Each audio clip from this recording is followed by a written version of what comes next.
The Eyes and the Embers by Conor Sheehy. Run! She raced as fast as she could, bloodied feet pounding the earth beneath her. She tore through another thick bramble, more thorns tugging at her ragged clothes, more scratches, more blood, more pain. Her lungs burned. She gasped for breath, begged for rest, but the voice inside demanded more. Run. She fled just yesterday afternoon, but so much had happened since. Fast, she heard the faculty staff screaming for her from the conservatory grounds, then the dogs, barking as she scrambled along the banks of the River Gren. Night came, and with it, the distant sound of riders thundering through the dark. She had lost her satchel there, along with the meager peekings she'd stolen from the kitchens of the Ravenbloom Conservatory. 2 apples, a torn eel of bread, and half a block of cheese that smelled like it had come all the way from Knockmerk, enough to get her to safety, but barely. Gods, how the hunter gnawed. She picked berries, chewed on twigs, drank the rainwater from leaves. There was so little peace. Every moment she paused, every time she allowed the exhaustion to weigh down on her, the voice inside would speak again. Run. She fell, tripped by a protruding root, landing heavy enough for something in her to crack. Through gritted teeth, she screamed. The pain lanced through her leg, up her body, then slowly, with each passing throb, melded with the rest. Everything ached. Everything burned. For a time, she just lay there, her face in the mud. Night rain fell on her broken body, washing away her tears and the blood. Run, the boy said, angrier now.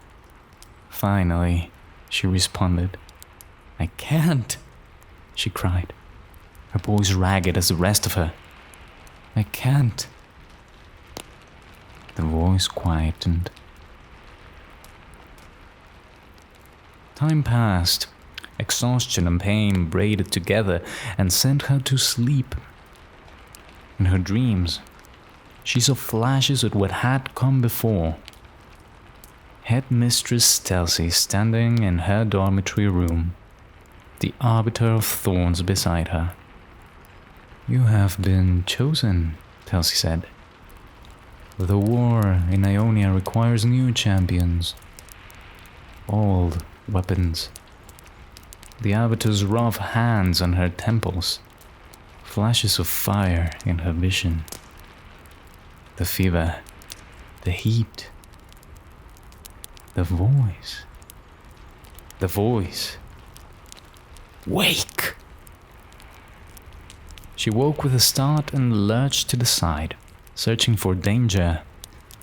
The rain had stopped, and a calm silence had fallen over the woods, broken only by the wind whistling through the trees and the distant hooting of an owl. No danger. At least not for now. Slowly, with weary arms, she lifted herself, then turned onto her back. Her knee cracked again, sending agony through the whole leg.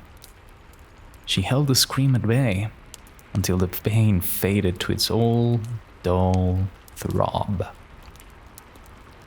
She gazed up past the swaying branches above, seeing stars through the clouds. Memories of happier times floated by. She remembered laying in the Fensworth fields with her grandmother as they named the constellations above. The Fox, the Lyre, the Hope. Above her now, shining bright, was the Witch, her favorite. Emotion welled inside her. She let out a single sob. which steamed against the winter chill. Cold. Cold! She hadn't noticed, but the chill had numbed her fingers and feet. She was freezing. She sat up fast and hugged herself, wiping the wet mud from her body as best she could. She breathed faster, panic setting in. The shivering started. The voice spoke again, a new word: fire. She limped from tree to tree in the darkness, searching for dry branches and leaves, anything she could burn, really. But the earlier rain had blanketed the woods and left everything sodden. The shivering had stopped. Her pain had faded. She was about ready to give in and let the cold take her, when ahead, in a small clearing, her eyes caught the moonlight gleaming off the slick stump of a large felled tree. She narrowed her focus, looked closer, and spotted a deep notch carved into its surface. Her heart soared. A weight tree! A weight tree! Such trees had been a common sight in her youth, dotted throughout the woodlands. They were used as markers by the Empire Scouts and housed preserved food and other camping supplies. Slowly, she limped forward, every step in agony, until she reached the stump. She fumbled inside its hollow, hoping to find something, anything that might help her. There! Her frozen fingers clutched something thin and brittle, kindling. She pulled out a bundle of sticks, tied neatly with twine. Inside was more: flint, ember leaves, dried beef, and a handful of wild mushrooms. Soon enough, the fire was built. She sighed by its sputtery infancy, hugging her knees and chewing absently on the beef. It was old and barely edible, but she didn't care. With the threat of imminent danger easing, she allowed herself a moment to think back.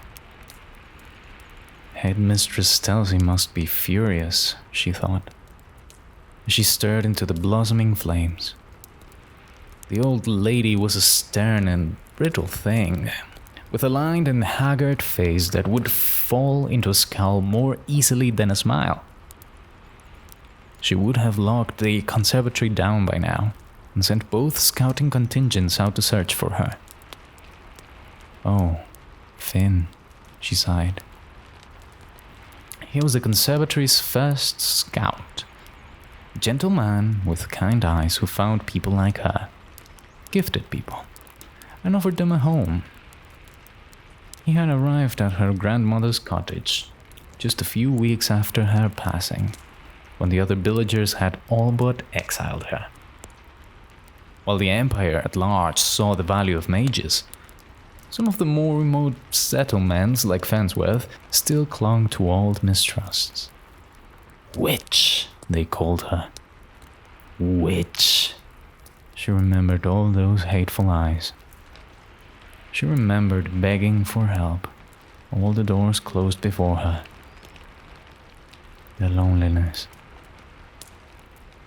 And then, one summer's day, Finn Retrick had arrived to offer her something beautiful.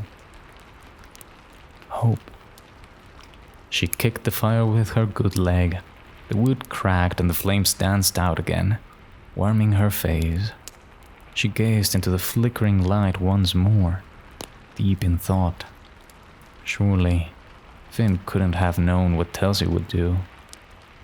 He was so kind to me. He was so... She paused, noticing something odd before her. The fire seemed to be taking shape, creating a faint outline for a moment before collapsing away to nothing. She frowned, watching on as it happened again, then again.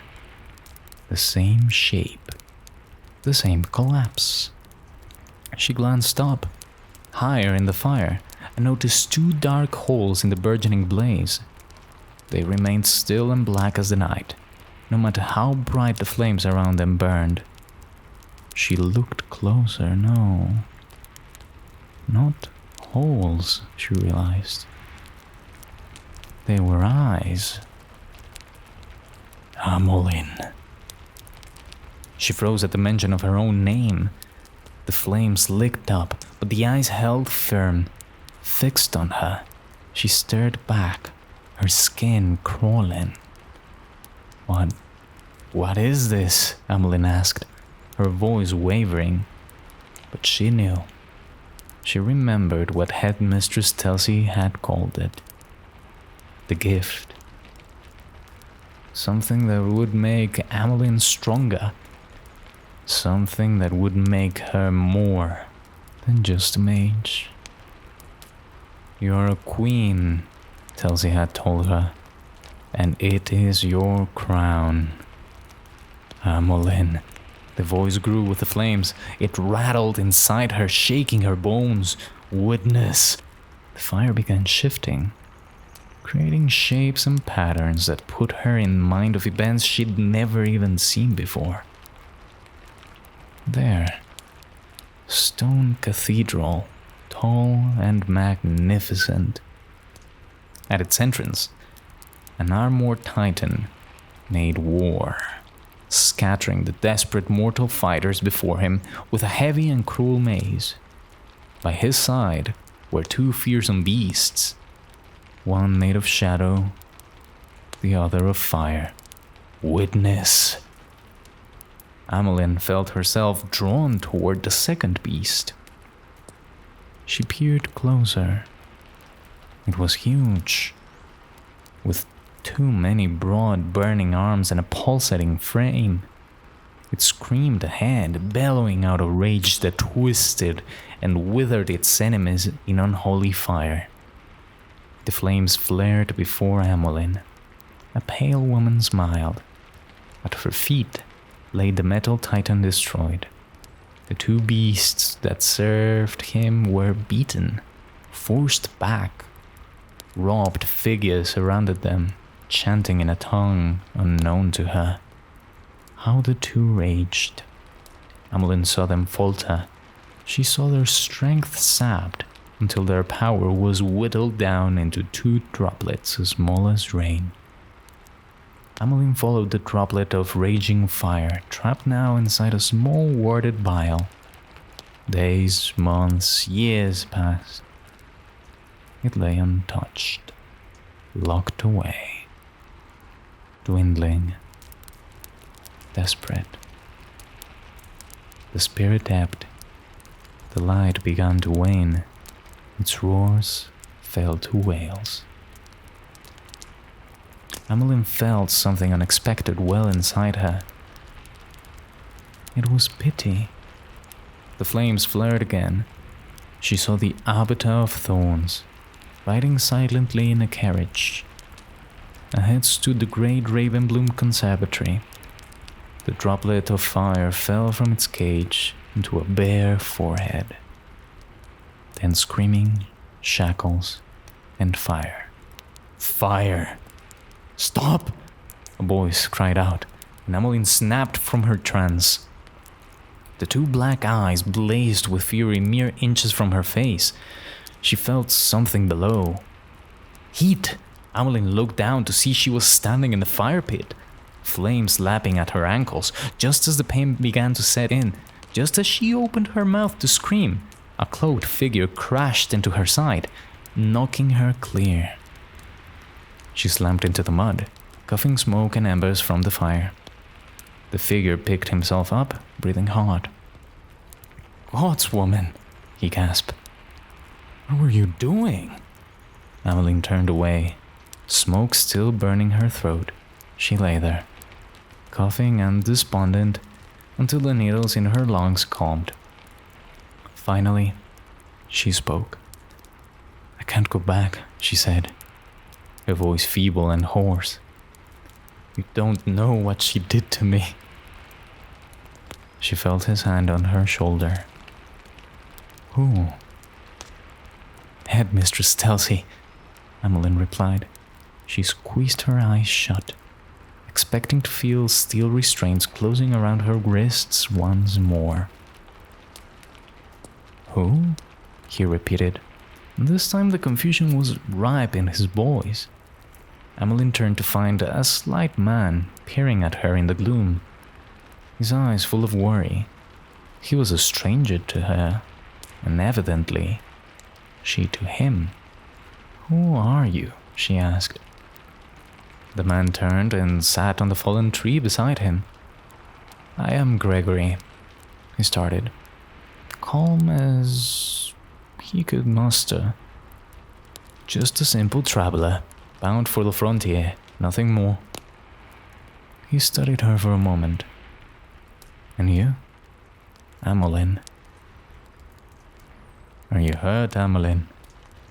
She checked her legs. The charred soles of her boots had taken the brunt of the heat, and her laces had been lost to the fire. She pulled at the scorched leather to examine her feet. She found them unhurt, save for the blisters and bruises she earned while fleeing the conservatory. She frowned. "Just my knee," she murmured, pushing the ruined boots aside. "But not from..." She looked over to where the fire had burned and saw the wood scattered by the fall. The pit was little more than smoke and embers now, glowing impotently as the sunrise approached. Emmeline looked for the dark eyes and found nothing. "Well, between that and your bare feet, that's 2 reasons not to travel on foot, Gregory said. He eyed Emmeline carefully, suspicious. When the fledgling Dawn lied, he saw only a young and desperate woman. "My cart is just a short way there," he said, pointing through the trees. "I could take you to the nearest town. The healers there could..." "No!" Emmeline was quick with her refusal. Towns were too dangerous, especially here. Telsey's scouts could be waiting. "Well, I won't leave you like this." She looked over Gregory again, searching for a badge or a pin or a pattern somewhere on his clothes that resembled the Ravenbloom sigil. Nothing.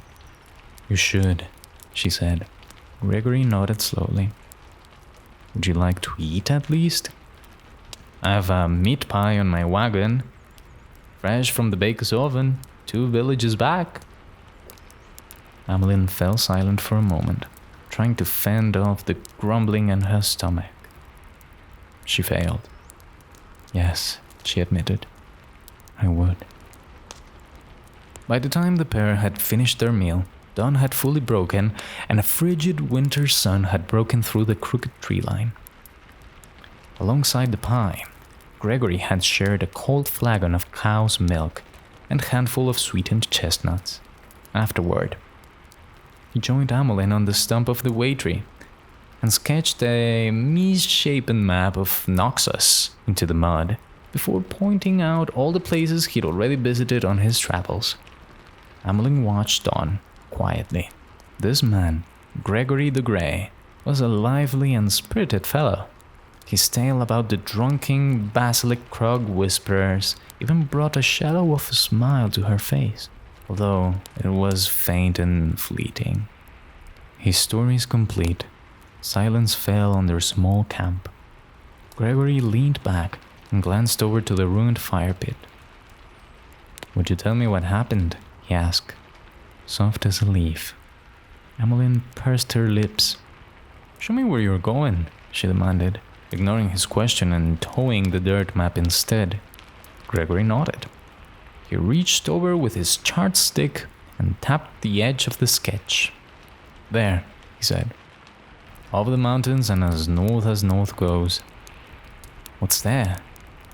Gregory shrugged. "Nothing. Plains, valleys. I hope to make a home there." He looked over. "And you? Where will the winds take you?" Emmeline bowed her head, deep in thought. She'd thought of both Drong and even somewhere in distant Tukugol. But now, in the clear light of day, Both seemed so close, so obvious.